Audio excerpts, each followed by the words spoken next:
Hey now, Mike Shamon here, and I'm going to show you how to change your DNS name servers inside of GoDaddy. So what you want to do is you want to navigate to your domains. So if you want to go to your domain names at GoDaddy, you want to hover over your account and you just go to manage domains, and that will take you to my domains. So if you go down to your account and then you go to your products, all right, you can go to your domains and go to my domains. Then you want to scroll down, and it may look a little bit different than this. Then you want to go to manage. You want to find the domain you want to switch the name server of.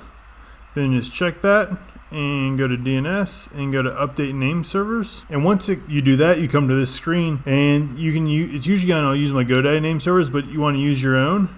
And then you can put your own right here. All right. So then you just do that. And if you need to add more than two, you can just go add name server and add another one. Then you just want to go to save. All right, and now our DNS name servers over at GoDaddy have been switched. So that's how you do it. It's easy as 1, 2, 3.